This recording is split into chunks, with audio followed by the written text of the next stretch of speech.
Bro, Twitter is so funny, dog. How is it still free? You are Locked On Fantasy Basketball, your daily podcast on fantasy basketball. Part of the Locked On Podcast Network, your team every day.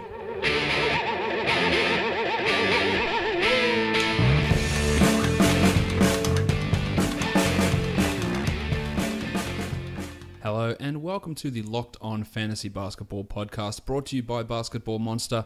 My name is Josh Lloyd and I am the lead fantasy analyst at basketballmonster.com, and you can find me as always on Twitter at redrock_bball. We are going to talk about the 9 games that we had on Thursday. We're going to preview the 6-game slate we've got for Friday for DFS, and we're going to shine that player spotlight onto a rookie from the Detroit Pistons, Luke Kennard. All of that in today's show. Michael Bolton. Let's get to it. Yep, really good idea. A very eventful day today in the NBA. We'll cover all that in today's show as well. But we'll start with the monstrous line of the night, and it goes to Nikola Jokic. Pretty good. It's pretty good. Yeah, he is 23, 12, and 10 with 2 triples, 3 steals, and 3 blocks, 8 of 15 from the field, and 5 of 6 from the line. He is the 13th ranked player overall this season, and I remember a month or two ago, people were like, oh man, how could you possibly have ever taken Jokic in the first round? Well, over the last 2 months, he's the 9th ranked player. So the reason you would take him in the first round is because he's a first round fantasy player. In that time, he's averaging 19, 11, and 7.5 with 1.5 threes, with a steal, and with 0.8 blocks, so almost averaging a triple one, as well as averaging a double-double with over 7 assists. Now, his overall season rank is a little bit depressed for a couple of reasons. The fact that he's averaging just 6 assists, and he was quite low on assists early in the season. 6 assists over the course of the year, but as I said, over the last 40 games, he's averaging 7. So we're seeing the big discrepancy there. And his field goal percentage is under 50% for the year, but over the last 26 games, he's up at 52%, a number which is getting closer to the 58% that he shot last season. He's seen his efficiency drop a little bit this year from 64 actually true shooting down to 61, but as I mentioned, with all those other numbers over the last 2 months, that has skyrocketed back to numbers very similar to what we saw from him last season. Will he ever be a 20-point scorer in the NBA? Maybe. I don't think he'd go too much higher than that. Can he be a guy that averages 20, 12, and 8? Maybe the 8's a little bit too high. He has been averaging over 8 assists over the last month, and a lot of those games have been with Paul Millsap. So he could realistically be a 20, 12, and 8 and triple one guy, and 50 plus, 80 plus percentages, which would put him very, very comfortably inside the top 10 and probably even higher. This is just his 3rd season in the NBA, and there are all these weird things that do happen with him. There's the idiocy of the coaching that sometimes is a real pain in the ass. There's the weird mix between him and Paul Millsap. There's the stupid fouls that he gives away, although he has improved on that quite significantly this season. There's the odd game where he just seems to pout and not give effort offensively and just defer all shots. Then he'll almost invariably come out and drop 40 in the next game. But he has these weird off sort of performances. But overall, he has been an absolute stud this season and really bringing it home for you as a top 10 guy over the past couple of months. So Nikola Jokic is your monstrous line of the night. Talk a little bit more about the Nuggets later. I have some things to say. The waiver wire line of the night goes to Mick Beasley of the New York Knicks. 24, 13, and 7. 7 assists from Michael Beasley, man. You might as well print this screenshot out and frame it, because I don't know how often that's going to happen again. He had a triple one. He was 11 of 16 from the field and 1 of 3 from the line. He got another start with Lance Thomas out due to family issues. So Beasley saw his minutes go back up. It's been a roller coaster ride with Beasley. When Porzingis went down, he was able to come in and start and put up big numbers, and then everything really fell apart and he saw his minutes drop. He was benched in favor of Lance Thomas as Jeff Hornacek, and again, lots of things for me to say about the Knicks as well. Decided that he was going to go in a let's play the worst basketball players that we possibly can type scenario, and that's happening with Thomas starting over him. But Beasley has scored over 20 points in each of the last 2 games. He double-doubled in 2 of the last 3 games, started 2 of those 3, the 2 that Thomas missed. But I still don't have a full degree of confidence in him putting up these sort of numbers once Lance is back, which is most likely going to be the next game. But if you're in need of some points with some rebounds, it's all about getting short-term need at this point of the season, unless you're on a bye week. Yeah, Beasley could be that guy that does really help you out He is still outside the top 150 over the course of the season, but over the last 3 months in only 25 minutes, he is the 87th ranked player. But his value ebbs and flows depending on how his field goal percentage looks. But in terms of just providing points and rebounds, that's a pretty steady thing with Bees. Some days he'll get you some blocks, some days he'll get you some assists, but those other numbers are fairly consistent and fairly steady. The young gun of the night goes to DeJounte Murray of the San Antonio Spurs. 18 points with 12 rebounds, and the starting point guard having 0 assists is not something you see that often. He hit a triple, which again is probably even more rare than him here and having 0 assists. 4 steals, 8 of 13 from the field, and 1 of 2 from the free throw line. Murray has been an interesting player. Had the opportunity to start the season with Tony Parker out, did not seize that at all. And then when Parker came back, he took that starting job back over, and he's been pretty strong since then. The last 2 months, he's the 78th ranked player on the back of the 7 rebounds and 1.5 steals, and that half a block he's giving you, plus the 49% shooting. Just a real weird sort of point guard mix of stats. Low assists, no threes, high field goal percentage, high rebounding, good shot blocking, but you can still make use of those numbers. And of course, if he is on your waiver wire, you should be adding him in most cases, but it always depends on what you need, how the schedule fits, where do his games fall in comparison to if you've got an open roster spot. So for example, for this week, the Spurs play one more game on Saturday against Minnesota. Pretty big game load on Saturday. So will he actually see your active roster spot? This is if he's still on the waiver wire. And he most likely won't be, but he very well could be. So go and have a look. But does it make sense to burn that ad and use him on Saturday? And even then, do you need what he provides? And that's the steals and rebounds mainly as his 2 major categories. Do you need those stats? If not, then burning that waiver wire spot or burning that weekly acquisition is not going to be worth it. I think his overall value in the future is always going to be held back by the lack of shooting in terms of 3-pointers and the lack of scoring. The field goal percentage is nice. The free throw percentage is okay with room to improve. The steals we love, the blocks we love, the rebounds we love. But will he ever be able to create for himself or for others? And will he ever be able to hit threes? And those things are significantly in doubt at this point. But of course, it is only his second season, so there is a long way to go for DeJounte Murray. The dud of the night.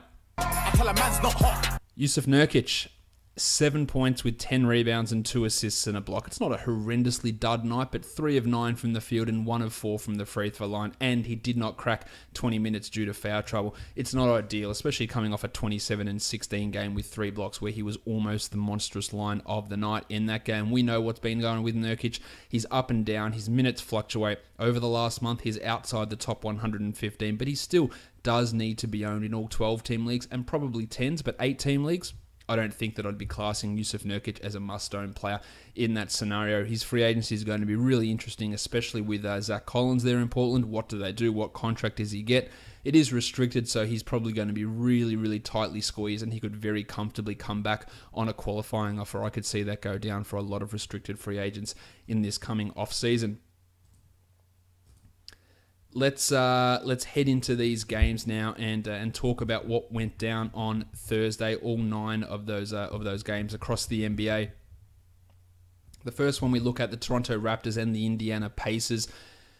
Big game from Jonas Valanciunas. He has been a monster this season. 16 and 17 in 27 minutes with 4 blocks. And about 3 months ago, if you had said to me, well, Valanciunas is going to be crushing it at this point of the year, I would have said, no way. He's playing 16 minutes a night, 13 minutes a night, 18 minutes a night, and really getting minimized. But since then, he has taken control back of this starting center job and putting up big numbers consistently. DeRozan had 24, 4, and 7, while Lowry had 13, 6, and 6, and Ibaka, a rare double-double for Serge, 13 and 11. OG Anunoby was healthy, but did not see the court at all as Malcolm Miller started. Not that anyone's really owning OG this season outside of Dynasty formats, but it's going to be interesting to see exactly what they do with him and Miller and Norm Powell for the rest of this year. While Freddie VanVleet, he struggled a bit. 2 points, 3 rebounds, and 2 assists. And this is why he's a streaming guy, but not a must-own type of a player.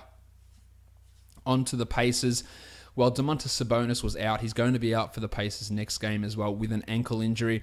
And then we had Miles Turner sprain his ankle and go to the locker room, come back and play.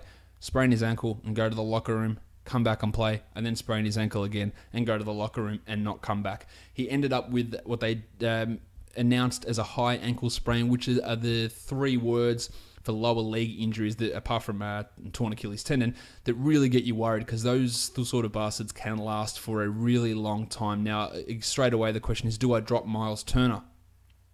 In most cases, look, I don't know. We don't know if he's going to play, and unless we have a definite time frame of stuff, it's very unlikely that you just drop someone. Oh, his game finished, I'm just dropping him. Well, let's wait. Let's wait to see what happens tomorrow. Let's wait to see what happens the next day. And then maybe you drop him. If he's going to be out for the Pacers next game and you really need someone, then you drop him there and stream that spot in. It's not an ideal scenario to have to do it, but you definitely don't do it straight away after his game and go, well, I'm dropping him now. Like, what's the purpose of that? Unless there's some crazy, awesome free agent out there, which again is probably unlikely, and you've probably got someone else who's more expendable that you could make that initial drop for. But in nearly all cases, when you say, should I drop this person? The answer is no, because you're never just dropping someone for a zero. It's, should I drop for this person? Should I drop Miles Turner for Malcolm Miller? No. Should I drop Miles Turner because someone mistakenly dropped Draymond Green because of his injury? Of course you do. It's very, and those are very extreme examples, obviously. But it's always, and especially like after a game like this, or after a game, like, you don't drop him. You wait until you see what the next game is. You got a couple of days to see what his status is going to be, and then I would go from there. With both Sabonis and Miles Turner out, Al Jefferson scored 20 points, had 12 rebounds, had a steal and a block in 25 minutes, and he could be in for a big, big game the next time the Pacers play, with Turner and Sabonis both likely to be out. Trevor Booker should also see an increase of minutes. He did jack shit in this one, 0 of 5 for 0 points and 5 rebounds in 19 minutes, while Thad Young had 18 and 5 with 3 steals, so he should see an increase in production as well. Dazza Collison played more minutes than Corey Joseph for the first time since he returned. He had 22, 2 and 4 in 28 minutes, while Joseph had 6, 3 and 4. 1-1 for Joseph still, but this is what I need to say, all right, well, it's fine to hang on to Daz now. If he was on my wire, I'd go back and add him, because this is a good sign that he played this well and he got those extra minutes over Corey Joseph. Bojan Bogdanovic, man, he has just been, I think he's 2 of 21 over the past 2 games. This is just what he does. Drop him. He was going through an extraordinarily, well, let me rephrase that.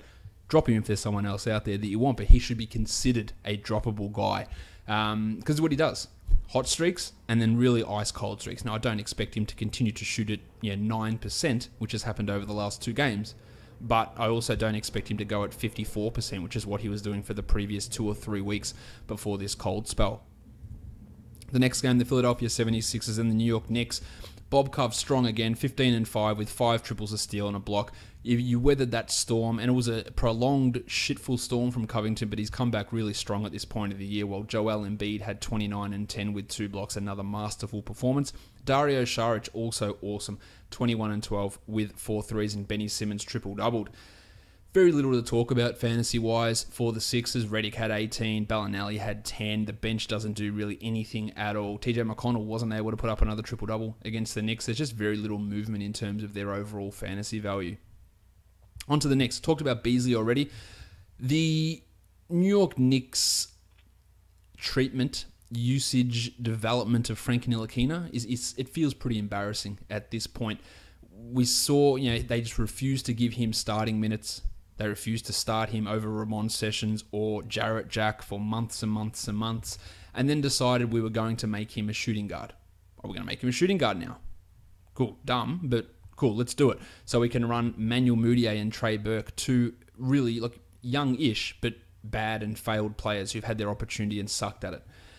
So we'll make him a shooting guard. Cool. That's fine. We'll do that. Courtney Lee is out. Frank starts, Courtney Lee comes back, Frank starts, and then we'll go, you know what, let's bench Ntilikina and play him under 20 minutes for the next 2 games, while Courtney Lee plays 37 minutes in a game. And then, before the game, Hornacek saying, well, we haven't necessarily decided that Frank's a shooting guard, we still think he's a point guard. What's this shit then? Then play him at point guard in a season that's going nowhere.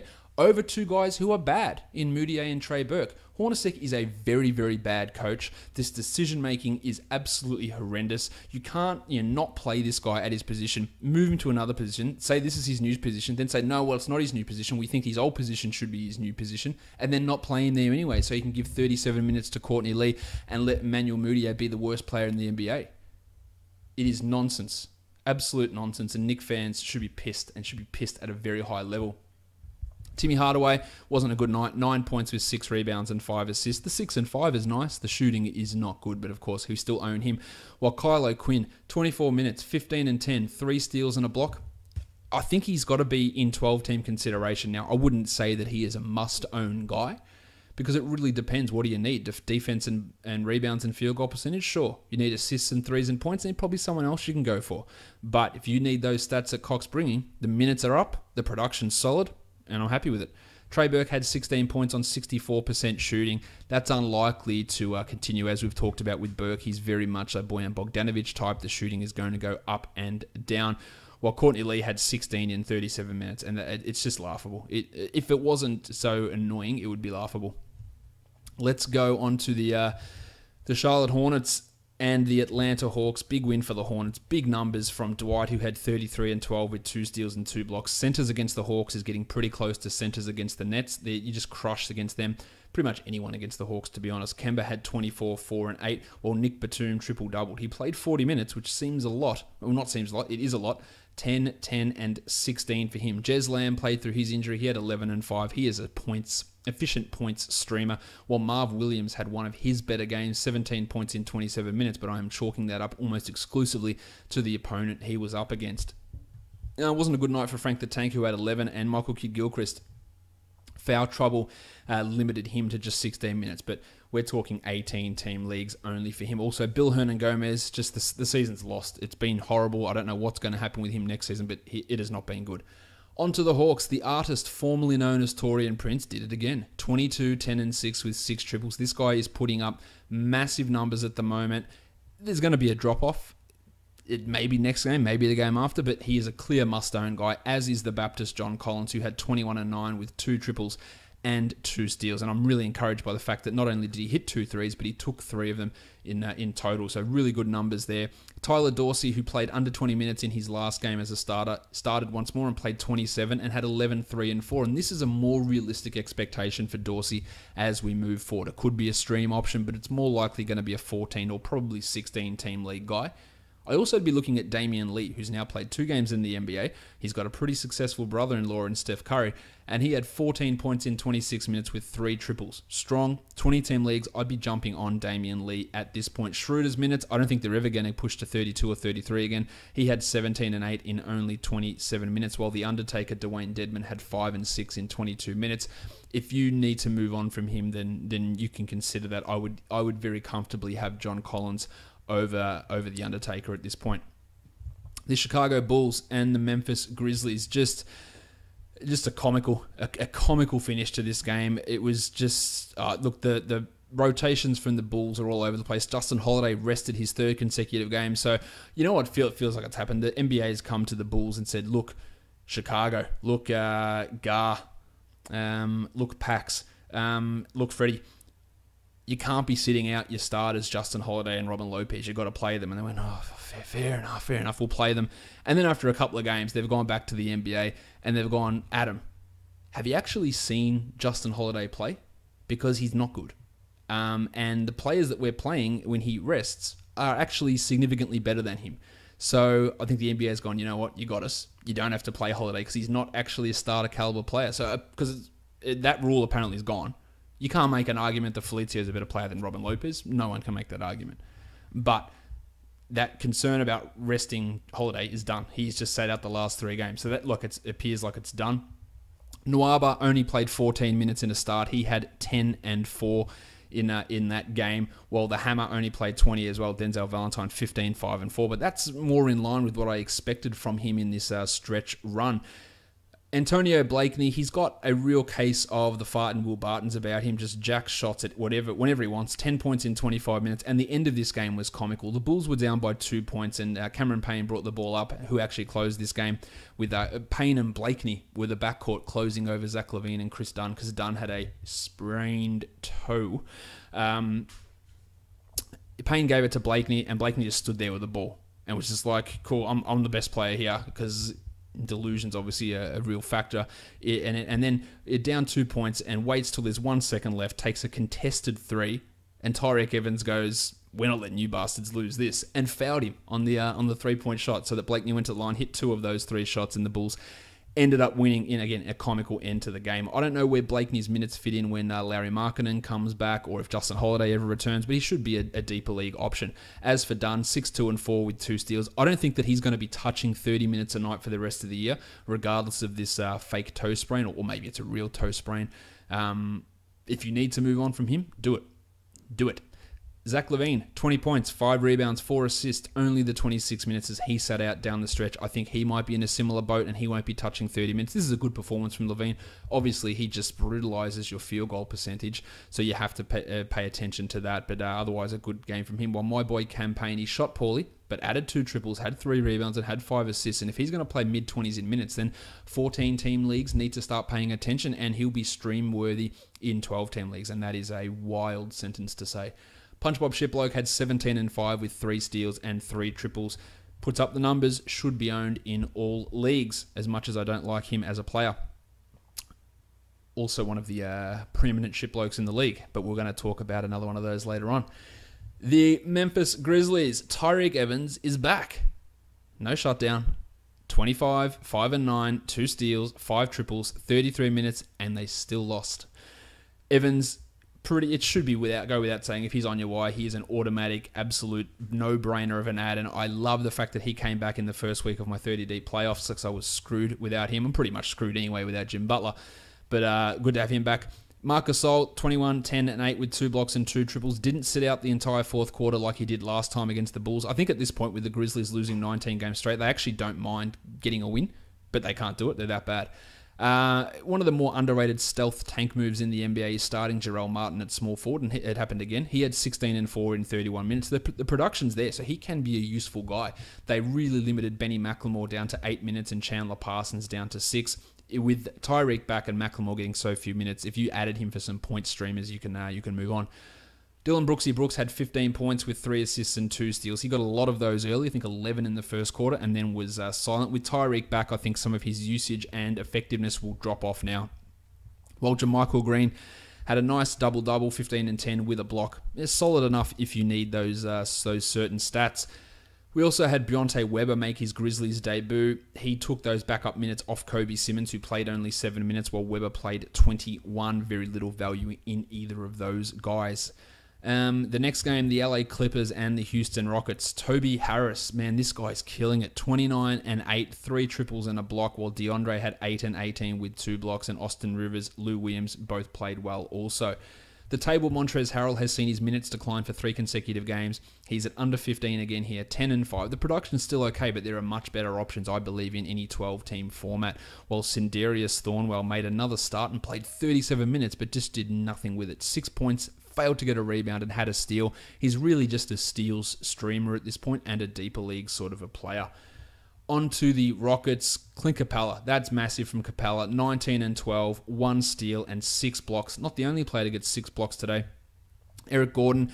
He is just wildly inconsistent. He had 23 and 6 with 7 triples after going, I think, scoreless in the last game, maybe having 1 point. If you need points and threes, he's fine. If you need anything else, don't rely upon Eric Gordon for it. Well, Jimmy Harden had 24, 5 and 7, and Chris Paul was bad. 11, 4 and 3 on 13 shots. That is a poor performance from Chrissy. Still no Ryan Anderson, so PJ Tucker, Luke Marmute got the bump there, but they're really just 16, 18, 20 team league sort of players. The New Orleans Pelicans and the San Antonio Spurs.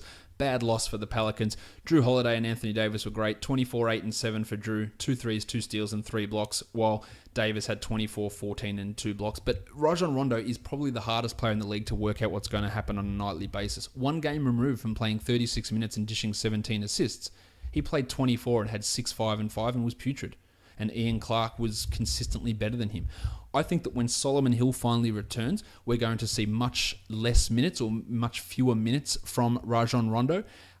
You still have to hold him, but I think that that's probably going to change when Hill returns. Nick Mirotic started with Emeka Okafor going to the bench, just the 29 for Mirotic.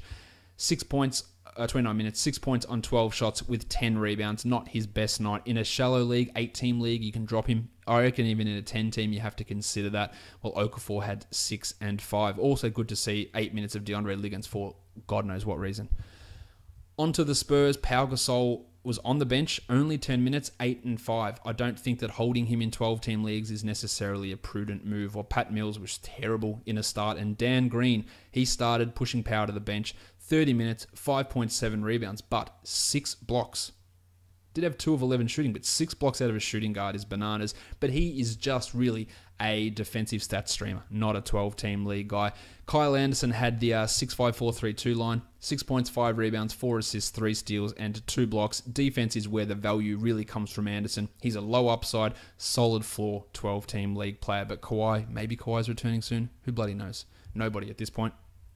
And if you're 3 days away from playoff elimination and you're still holding Kawhi with no IR spot, get rid of him.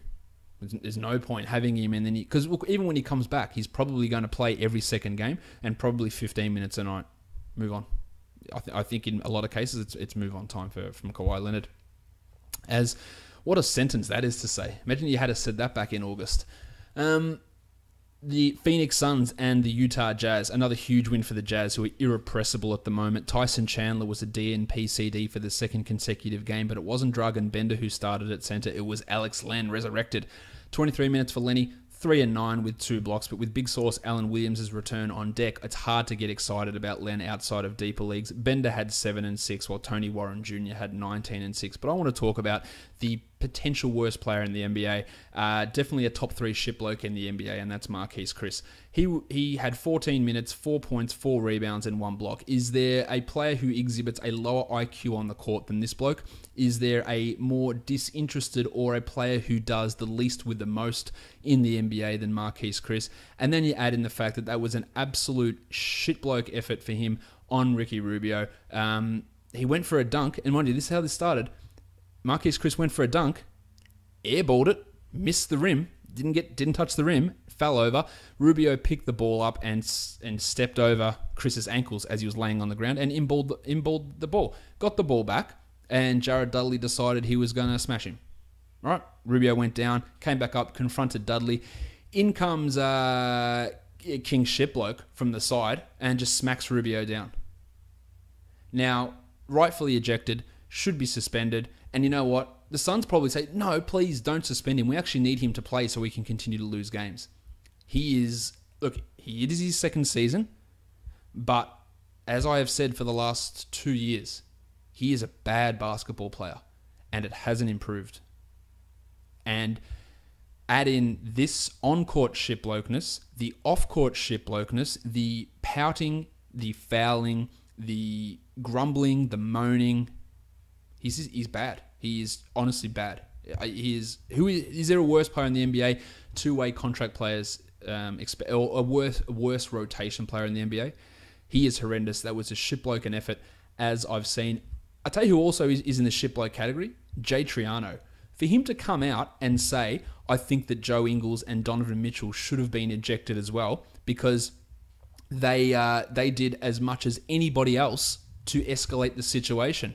Obviously ignoring the fact that his cocksucker's the guy that ran in and threw the hit on Rubio when he wasn't involved in the initial collision. But Ingles coming in to stick up for his teammate is the worst guy, and Mitchell. One thing I also hate about NBA fights, what are these blokes in the suits coming off the bench and getting stuck into it?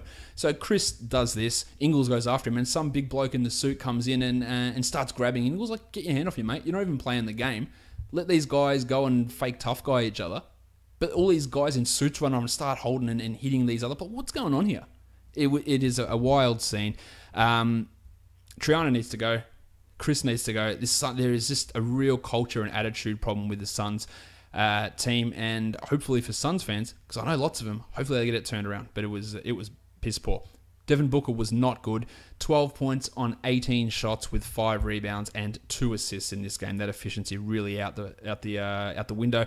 While Lord Alfred Payton was nice while it lasted post-trade deadline, but it's been terrible since. 4 points in 17 minutes, and you should be putting him on the drop list. Who's out there that you can grab? Have a look. But if you need someone else, if you need to stream a spot, the minutes are consistently going down for Payton, and you should move on in a lot of cases, especially in 10 and 12 team formats.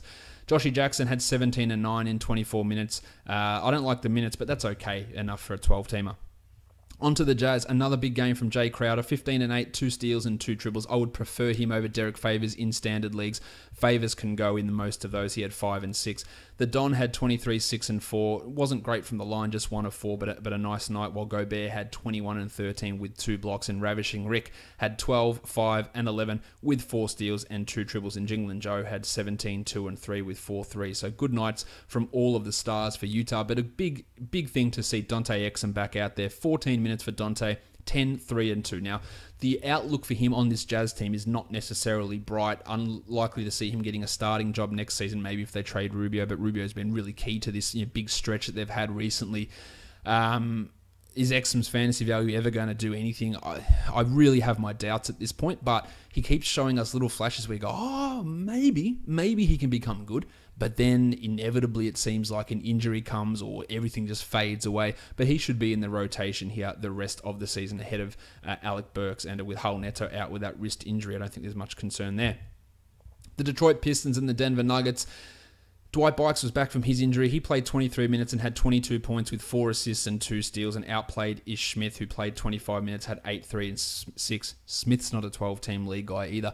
I remember when Reggie Jackson went down, there was many people telling me, oh man, this is good for the Pistons. The Pistons will be better because Ish Smith is better than Reggie Jackson. Ish Smith is bad. I think everyone should be able to see that now. He should not be a 12-team league player. He is not a good NBA player, and he's stunk terribly here. Reggie Bullock was back, 17 points with 3 triples, high efficiency. This bloke just does not miss at this point, which is pretty weird. But that forced Luke Kennard into smaller minutes, and we're going to talk about Kennard later on in the player spotlight. He had 2 points, 2 rebounds, and 2 assists, while Jim Ennis was shit, as was Stan Johnson. Better mention Blake Griffin, who was really good, 26, 6 and 9, and Drummond, who had 21 and 17 with 3 blocks. Big performances from their big guys despite the loss. On to the Nuggets. The Blue Arrow had 26 and 9 with 5 triples and 2 steals. And Farton Will Barton had 23, 4 and 3 in 32 minutes. I said on yesterday's show he'd been poor for 2 consecutive games, but I was expecting a bounce back, and we saw that. While old baby neck Wilson Chandler played 36 minutes and went scoreless. He did have 8 rebounds and 5 assists, but he is not a 12-team league player. The big news out of this, though, is Gaz Harris. Oh, no! Went up for a dunk, hurt his leg, but we don't know the extent of it. And you know my disdain for Michael Malone. You know my issues with the doctor and his on-the-spot medical diagnoses. Harris limped off, and the Nuggets revealed it was knee irritation. That's fine. So then we asked, not we, because I wasn't there, but the reporters asked Malone what it was, and he said, it's not his knee, it's not his ankle, it's somewhere in between. Huh? What's going on? What kind of answers? That's somewhere in between. So his leg, maybe his shin, his calf. What is this shit? Anyway, X-rays were negative on Gaza. He's going to have an MRI tomorrow. I would say if they were playing anyone other than the Memphis Grizzlies, unless it was the Phoenix Suns, he would play across the weekend. We know that every win is vital for the Nuggets, and he seemed okay. No brace, no crutches, no anything like that after leaving, and seemed pretty relieved in the locker room. But because it is the Grizzlies, I can see Gaz sitting that game out. But much like Miles Turner, do I drop Gaz Harris? No. You wait. You wait to see what happens tomorrow, and then you wait. Because again, Saturday is a big volume day. You possibly would be able to actually fill someone or fill a spot in your lineup with one of your bench guys. There's no point dropping Gaz Harris now to get someone in for tomorrow, and then he's ready to play on Saturday, and it's not like you necessarily would lose a game if you could actually fit someone in his spot off your roster. So no, I wouldn't be dropping him. Let's wait and see exactly what happens with him tomorrow. The last game of the night, the Cleveland Cavaliers and the Portland Trailblazers. LeBron James. 35, 14 and 6, 2 steals and 3 blocks. He remains ridiculous. The rest of the team remains ridiculous, but in the other direction. Although, to be fair, Kyle Korver was good, 19 points in 38 minutes, and he started at shooting guard alongside Rocket Rodney Hood, who was on a minutes restriction and had 5 in 18 minutes. At this point, out of Korver, the Plumber, and Rocket, I would have Kyle and really just use him as a points and threes streamer, not a 12-team league guy. Georgie Hill played big minutes and did nothing with them, 8, 4, and 3, while Geordie Clarkson had 14 off the bench, and neither of those guys, I don't think, are 12-teamers. But we did have a weirdness sighting here. My name is Jeff. Jeff Green started at centre and put up 16, 5, and 4, with Larry Nance dealing with a hamstring issue, which it doesn't look like it's going to cost him too much time, if any more at all. Green could have some value the next time the Cavs play. Initially, it was going to be Ante Zizic that started. That didn't happen, and Zizic played only 6 minutes in this game for 2 blocks. So Green could be a short-term value guy. Big win for the Blazers. They have now won 11 consecutive games. McCollum had 29 points. Lillard had 24, 3, and 9. They were always primed for big games because the Cavs can't defend shit. And that also enabled Mo Harkless to score 17 and the Chief. Sometimes it may be good, sometimes it may be shit. Al-Farouq Aminu played 37 minutes. He had 11 and 9 with 3 threes and a block. It's a great game from Aminu. But we know that he'll probably be shit in the next game, and the opponent clearly helped out in providing those sort of numbers. I talked about Nurkic already. Zachy Collins only saw the 8 minutes, while Eddie Davis did nothing but brought 9 boards. An elite rebound streaming option is Ed Davis. All right, that wraps up all of the action from Thursday. Let's go straight in now and do some player spotlight action, and we're going to head to Detroit, and we're going to talk about Luke Kennard of the Detroit Pistons. Kennard has not had an excellent rookie season. I think from an overall fantasy point of view, that's fair to say. He's the 292nd ranked player this year, averaging just 6.6 points with 2.2 rebounds and 1.5 assists. Hitting a triple though, but the most important thing here is A, he's hitting 85% of his free throws, and B, he's hitting 41% of his three-pointers, and at 55% true shooting for a rookie. That's really impressive. The minutes aren't there because Van Gundy is stubborn, he's prickly, and he makes poor decisions often. And I think some of the decisions of not playing Kennard have been really detrimental to not only the team this season, but to the team's future.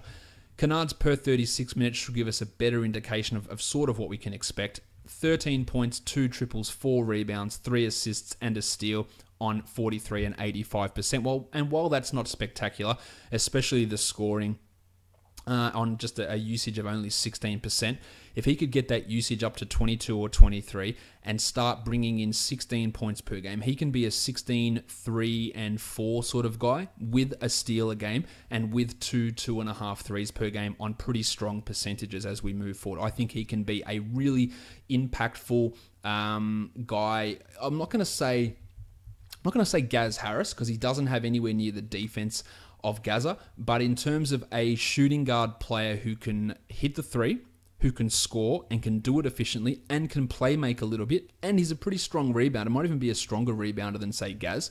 I think that he does have top 70, top 80 type potential, but when is it going to be realised under Van Gundy? There's no one that's taking that spot long-term. Reggie Bullock's not a long-term solution at shooting guard. Stan Johnson has floundered most of this season. Jim Ennis is not there for it at this point. Reggie Jackson and Ish Smith aren't taking away minutes for Kennard at the 2. He can play a little bit at the 1. He can play at the 2. He can play at the 3. Will it be next season that he takes that leap forward? The big hold up I see on it is Van Gundy. The team is 6.6 better with him, points per 100 possessions better with him on the court. So they're a positive, which is a massive start as a rookie. Average true shooting. Defensive box score plus minus at negative 0.5. And yes, while it's a negative, but as a guard and as a rookie, I take that as a really huge positive sign for what he can do. It's below average win shares, but the defensive stuff that he can provide, it keeps him on the court. He can play make, and I think by his 3rd season, you're going to have top 100 value coming from Kennard as a guy who hits 2.5 threes per game, maybe gets you 4 assists, gets you 1.2 steals, and can play big minutes because he can stay on the court. I'm really, really interested in his future and how everything pans out for him. I've hated the way that he has been used this year. I think his development has been stunted at times. Very few rookies come in and shoot consistently 40% from 3, which is what Kennard has done. He shot 44 from 3 last season at Duke, but very rarely does this happen for rookies in the NBA to be average true shooting, above average 3-point shooting, positive contributors, and not complete defensive liabilities, and he's got the ability to play make. I think that he is an excellent dynasty target. It really depends on the person who's got him, how they value him, whether they go white shooter JJ Redick, which he's not, or whether they can actually see the things that he has done. You could be able to get him at a pretty decent bargain, and I think that he is going to have a few top 100 seasons, and I think by his third season, or maybe be more conservative, his fourth season, I think we're going to be seeing 32 minutes a night from Kennard and some pretty strong numbers. I'm really excited to see what he does. The Van Gundy factor is an issue.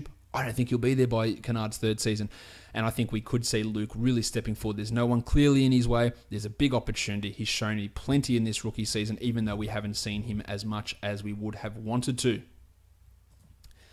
Let's talk some DFS now.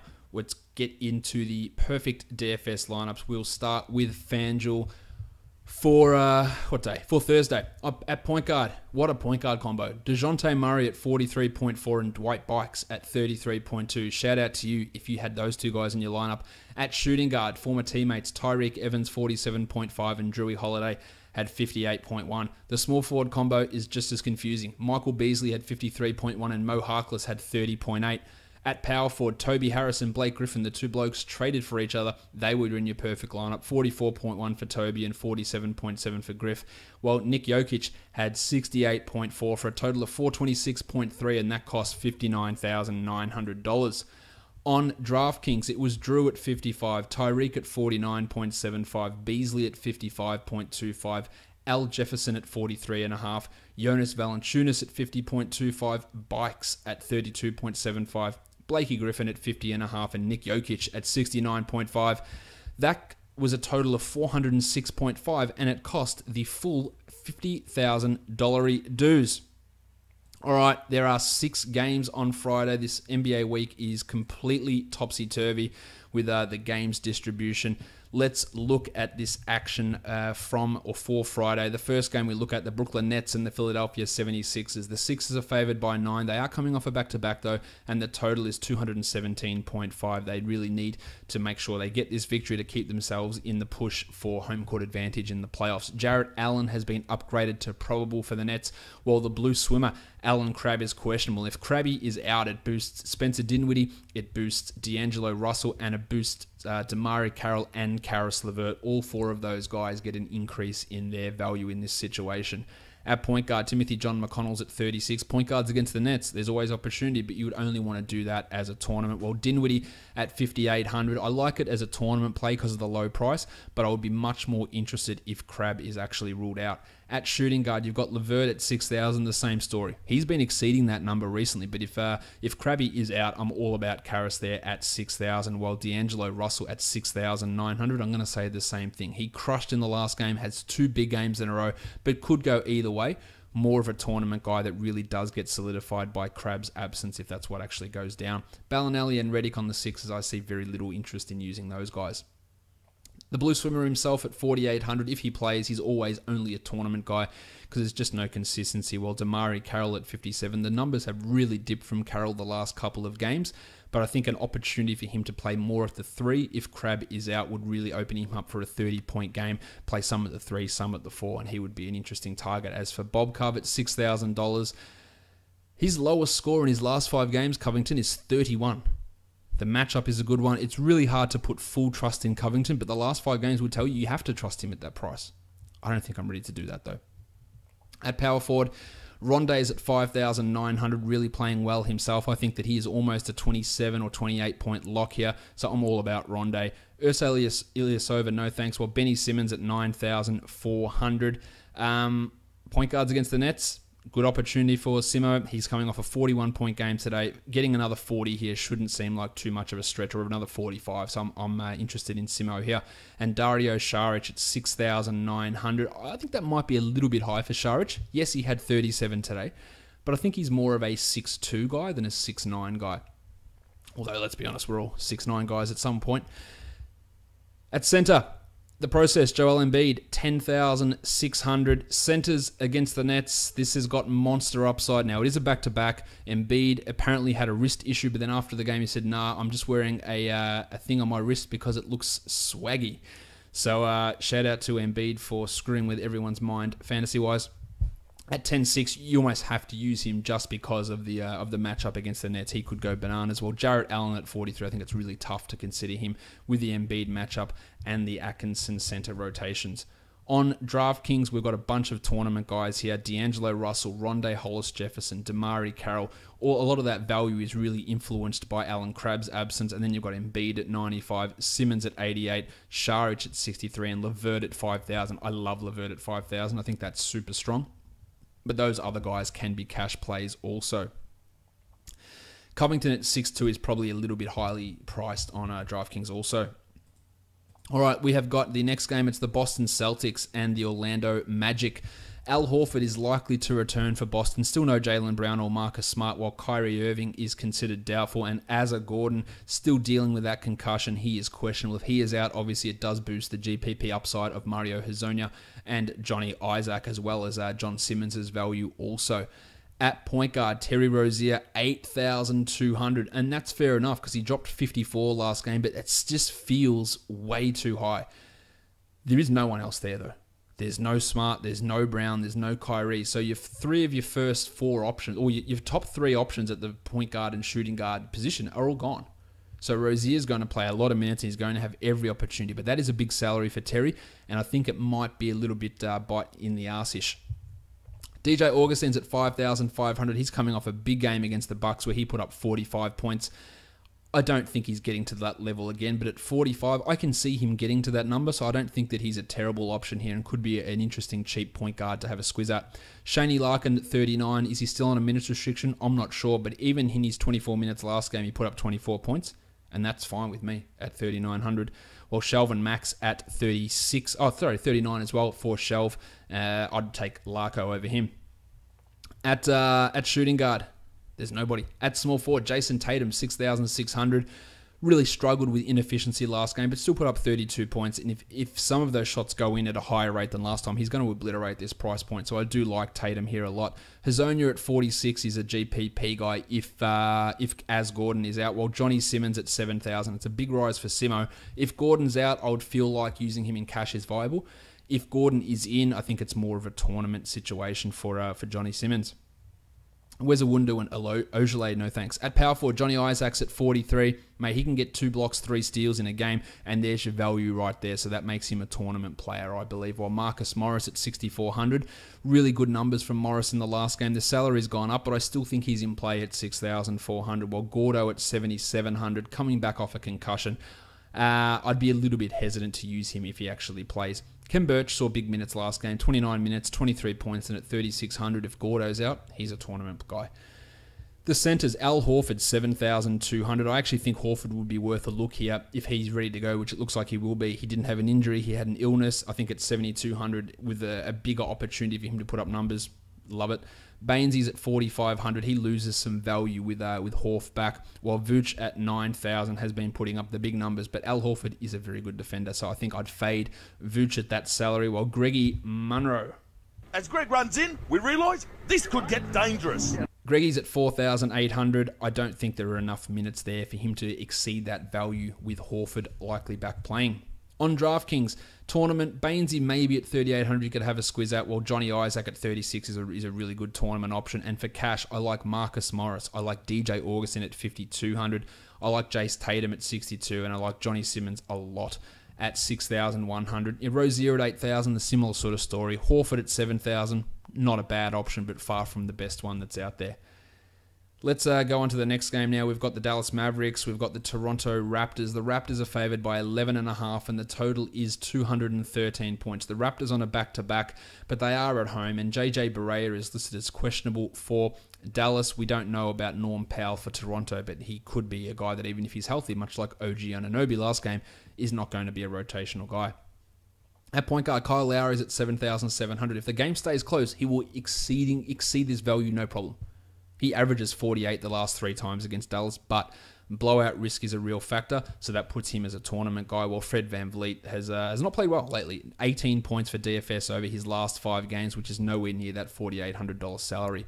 Yogi Ferrell at 4,200 will likely start again, but he is as up and down as they come, more downs than ups, and that really eliminates him from cash consideration. While Dennis Smith's getting minutes, he's getting touches, he's shooting terribly. I don't like the defense of either Kyle Lowry or DeLon Wright on him, so that would lead me to probably leave him alone. At shooting guard, DeMar DeRozan at 8,300. I think that's probably just a little bit too expensive, especially given the blowout nature of this game, or potential blowout nature. At small forward, CJ Miles, no thank you. The pencil Harrison Barnes, 6,400. I feel like he's a safe-ish cash guy. I'll get 31, 32 out of him. Probably unlikely to get much more, but it's not a bad base price for cash games. Well, Dougie McDirt, Dorian Finney-Smith, who started last game, and he is just a putrid fantasy player, and the Jedi, not much interest in them. At power forward, Serge Ibaka had himself a nice double-double today, but it translated to just 23 fantasy points. And at 5,300 in a potential blowout, you can do better. I wouldn't want to use Dirk, despite him having a really good record against Toronto, and Pascal Siakam at 43. Well, Siakam is averaging 21 over the last 5, but he could give you a complete dud, and I don't think his upside's high enough to consider him a tournament guy. At center, Nerlens Noel's at 4,400. Much like I talked about with Johnny Isaac, the steals and blocks upside is real for him, so that makes him a tournament sort of an option, while Poeltl at 48 and Valanciunas at 74. I think both those guys are a little bit too highly priced. I didn't talk about Dwight Powell, actually, at 5,100. I don't know what minutes he'll get. He got 9 minutes last game. Will he go back to 25? I'm not sure. At 5,100, I don't think the price is really in the right spot to take a huge gamble on using him. On DraftKings, DeRozan at 76, that's a much more exciting price. I can get behind using that. Same with Siakam at 37. Yeah, while there's not much upside in him when he's at 44 or 45, if he comes in at 37, I feel pretty good that he's going to break that cash value there. While Poeltl at 38 is a GPP guy, as is Noel at 38. So some really interesting cheap tournament centers over on DraftKings. Let's go on to the next game now. We're going to be looking at the LA Clippers and the Oklahoma City Thunder. Paul George and Steven Adams are both questionable. Obviously, that's a really big change if either or both of those guys are out. If Adams is out, you're looking at a big bump for Jeremy Grant and a small one for Pat Patterson. If Paulie George is out, you've got Josh Hustis, Alex Abrines, or Terry Ferguson, who could all be in line to start, but none of them really tickle my fancies in terms of a great tournament guy or in DFS in general. I think Melo takes on a huge role, though, if Paul George happens to be gone. At point guard, Sindarius Thornwell's at 3,800. He's getting big minutes. The production is not very good, but he is a tournament option in a matchup which could work in his favor. Austin Rivers at 6,300. I feel okay about saying there's some cash solidity in using him. While Westbrook at 12,1. Yeah, I think you have to like Westbrook at 12,1, especially with the uncertainty of Paulie. Milosh is at 4,000. I have very little interest in using Milosh at this point, while Fatface Ray Felton and Jawan Evans probably can be left alone. Lou Williams at 7,200. Love that price for Lou. The matchup is a positive one for him also, with no Andre Robertson. He averages 42 against the Thunder the last 3 times out, and expecting another 40 from Lou shouldn't be considered too outrageous. This is a key game for the Clippers. They need to win it. At small forward, Corey Brewer's at 4,900. Minutes every game, production every game. I actually like it, and I can't believe I'm saying it, especially with a cloud over Paul George's head. As for George at 8,500, if he is ready to go, I think that he is. I think he's an upside tournament guy. He averages 50 against the Clippers. He seems to do well against the Clippers, and I think that there is some definite animosity between himself and Doc. There is. Because I am 99% sure he used to go out with Doc Rivers' daughter, and then cheated on her by banging a cheerleader, allegedly. So. Yeah, I think there's a little bit of back and forward going on there, so that's something to keep in mind if Paul George happens to play. At power forward, Toby Harris is at 7,700. This guy's putting up numbers every game. No worries. For cash, that's really strong. Melo at 57. If Paul George is out, I would be all over Melo there. It could easily bite you in the ass, but Melo's been good the last 2 games and could get an extra opportunity to just bludgeon his way into numbers. While Jezza Grant at 3,900, I would smash that. If Steven Adams is out, I'm all about Jeremy Grant at under 4,000. The table, Pat Patterson, no thanks. At center, DeAndre Jordan at 8,400. I don't mind that as a cash center. He should be able to get you 40 nearly every night, while Steve-O Adams at 73. The injury scares me off using him here. On DraftKings, A few cash and tournament guys here. Brewer, Rivers, Williams, and Harris can all be used in both formats, while Thornwell at 3,500 is a tournament upside guy. Of course, we love Russ at 11.6, and Mallow at 5.9 has that value, especially if Paul George is out. We've got 2 games to go. Let's get on to the next one. We've got the Sacramento Kings and the Golden State Warriors. The Warriors are without Steph. They're without Clay. Draymond is back. David West is probable. Quinn Cook is probable. Jordan Bell is probable. But Kevin Durant is questionable. So who knows? If Durant is out, if Steph is out, if Clay is out, what is going to go on with this Warriors team? I would imagine that you're going to get a fair bit of Omri Caspi if that actually is the case. So it's going to be interesting to see how this all pans out for the Warriors. They're obviously not going to take any risks, especially in a game against the Kings that they're favoured by 12 points in. The total is 214 here. At point guard, Quinny Cook at minimum salary. There could be an opportunity for Cookie to at least give you 20 or 24 here, but you only want to use him in a tournament. While De'Aaron Foxy Fox is at 5,900. It's coming off a string of pretty good games. I think his upside is decently limited, though, by his shooting and just by his overall game. Like, I just don't feel like he's got 50 points in him. So that makes him a risky cash and a not high upside tournament guy, and you know how much I dislike those options. Shawnee Livingston's at 3,900. He had 20 in the last game. He could easily get you 24 or 25, but I think that upside there is also limited. So that makes him a tougher tournament guy to look at also. Uncle P, Nick Young's at 4,700. He had 26 last game. I think he's fine to use. He's going to get his shots. It's not like he shot at like 80% last game or anything along those lines. I think he is fine to use in cash and in tournaments. While Bogdan Bogdanovic at 52 or Budrick Hield at 58, I don't feel confident in either of them in terms of their floor. I think they can be, at those prices especially, they can be tournament players.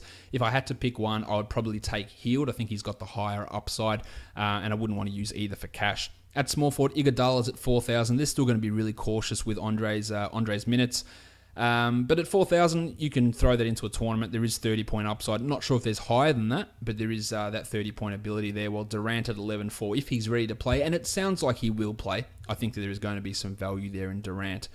At power forward, Draymond's back, 7,800. I'm all about using Draymond here. Get yourself 40, 50-point upside. I love using him for cash in this option, and tournaments too. And then you got Labissiere, who's questionable for the Kings.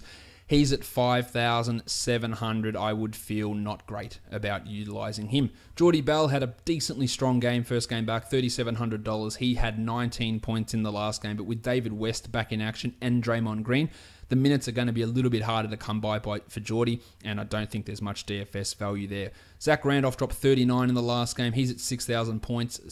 He's not. He's at $6,000. The Kings don't actually need to play him big minutes in this game to lose, because that can be the only reason why he's playing so many big minutes. They'll lose regardless, so I don't see him really replicating that sort of performance. At center, Zaza's at 3,900. He's coming off the back of 2 really strong games, and it is a fantastically positive matchup. If Pachulia is starting again, I think that he is a tournament option, especially if Durant gets ruled out. There could be some numbers coming there. While Cauley Stein at 6,800, I think they should give him some decent numbers. The matchup against the Warriors can be tough, but he averages 33 against them the last 3 times, which is pretty bloody good. And at 6,800, I'd be okay with using him there. Let's go on to DraftKings. Cauley Stein at 62 and Uncle P at 4,000. Love Uncle P at 4,000. Both of those are cash options, while De'Aaron Fox at 54 is more of a tournament guy. And of course, we'd look at Durant at 10.8. And then if Durant is out, Draymond Green at 8.6, I think would become a fairly strong option. Not much else really stands out to me. Buddy at 56 is okay without being fantastic. Let's go on to the next game, or the last game actually for the day, and that is the Miami Heat and the Los Angeles Lakers. Joshie Richardson is doubtful. Dwayne Wade and Hassan Whiteside are both out, while the future MVP Kyle Kuzma is questionable and Brandon Ingram is out. So a ton of players out. There is value all over the place in this matchup. This is probably the most stackable game of the day for DFS. Isaiah Thomas is a 6,600. I think that is a cash value. He could start. He could play big minutes. He's played very well recently, averaging 32 over his last 3. The Iron Shoulder, Goran Dragic at 6,700, also playing at a really high level. I like him for cash. Lonzo Ball at 7,800. The last time he played the Heat, he dropped 42 points. Yes, his shot has been way off, but if he hits like 2 or 3 shots in these past 2 games, he's notching 42 to 45 points in each of those. He has clearly got value. Maybe not as a cash play, but there's a great opportunity. While Tyler Johnson at 5,000, I actually don't mind that for cash as well, given all the injuries. Justice Winslow at small forward, actually shooting guard first. Kentavious Caldwell-Pope 6,100. Never used to say this for KCP, but he's been pretty reliable, and for cash, I think it's fine. The Duke at 4,200, I wouldn't want to use him in cash, Wayne Ellington, but he does have that tournament upside, as we saw last game where he nailed 6 triples.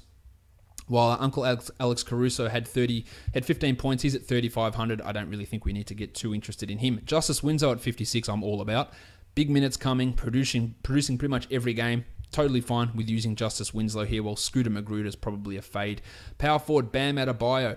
Stayed out of foul trouble, dropped 30 last game. 3,900, I think you have to use him. One of the best plays on the board, I believe. Or Julius Randle at only 7,400. I'm all about that. Who's going to stop him? Seriously. James Johnson, maybe. We know how good of a defender he can be, but Randle is just abusing everybody at the moment. Speaking of Jimmy Johnson, 4,700. He dropped 48 last game. Why wouldn't you want to use him? There's so many options in this game, and Johnson's another one. While Kelly Olynyk at 5,500, he's giving you over 30 a game at the moment with Whiteside out. So another one with really significant value here. As for the future MVP, Kyle Kuzma, I don't think that he will play, but at 6,400, if he does play, I think it's definitely one you want to use. He's had 47 in his last game, and he is a real opportunity guy here to use. At center, Brookie Lopez, 7,100. This is Brooklyn Nets Brook Lopez, crushing every game, big minutes, averaging 38 over his last 5. Still think that with so many other options, it might be a tough one to go for, but it could be used. I still have a little bit of a nagging doubt about Brook Lopez, but I really shouldn't. On DraftKings, the pricing isn't quite as good as what is on FanDuel. I like Isaiah a lot here. I like KCP. But the other guys, Dragic, Randle, Olynyk, Kuzma, their prices are all way higher on DraftKings and FanDuel. So this game is nowhere near as stackable as what it is over on FanDuel. Even Bam Adebayo is up to 4,900. So taking away a ton of the value for this game over on DraftKings. All right, let's wrap this up by looking at the other sites. On Yahoo for tournaments, we're looking at Nerlens Noel, Sindarius Thornwell, Greggy Munro, The Duke, Zaza Pachulia, Aaron Baines, Johnny Isaac. And for cash and tournaments, Pirtle, Van Vliet, Adebayo, Uncle P, DJ Augustin, Jim Johnson, Budrick Hield, Kelly Olynyk, Karis LeVert, Marcus Morris, Rondé Hollis Jefferson, Jason Tatum, Johnny Simmons, Rozier, Draymond, Vooch, DeRozan, Randall, Ben Simmons, and Joel Embiid. On Moneyball for tournaments, Embiid and DeRozan, Kelly Olynyk, Budrick Hield, Noel, Thornwell, Zaza, Quinny Cook. And then for cash game, Adebayo, Uncle P, Corey Brewer, DJ Augustin, Jim Johnson, LeVert, Rivers, Hollis Jefferson, Caldwell Pope, Tatum, Cauley Stein, Dragic, John Simmons, Lou Williams, Isaiah Thomas, Lonzo Ball, Terry Rozier, Randall, and Benny Simmons. And on Draft Stars, Joel Embiid for tournaments, Kelly Olynyk, Damari Carroll, De'Aaron Fox, The Duke, Jarrett Allen, John Isaac, Quinn Cook, Justin Jackson, Shawnee Livingston, and rounding it out with the cash options, Bainesy, Sindarius, Bam, Corey Brewer, Uncle P, Augustine, Justice Winslow, LeVert, Marcus Morris, Cauley Stein, Jason Tatum, Johnny Simmons, Horford, Isaiah Thomas, Lou Williams, Toby Harris, DeRozan, Julius Randle, and Benny Simmons. Guys, if you are listening to this on Apple Podcasts, go and leave a 5-star rating and a review. And you can also find the podcast on Google Play, TuneIn, Stitcher, and on Spotify. Good luck to round out your playoff matchup for this week. Good luck in your DFS. Go and follow me, Josh Lloyd, on Twitter at redrock_bball, and check out the rest of the Locked On Podcast Network and frequent our sponsors as well by looking at our Twitter feed at Locked On NBA Net. And big shout out to all you baseball fans. We have started up the Locked On Podcast Network for baseball. Not every team at this point, but there's about 6 or 8 teams out there. The Cubs, the Yankees, the Reds, the Twins, I don't know. There's a bunch of baseball teams that have, the Orioles, that have currently got their own Locked On pod. So check that out as well. We are done here, guys. Thank you so much for listening, everyone. See ya.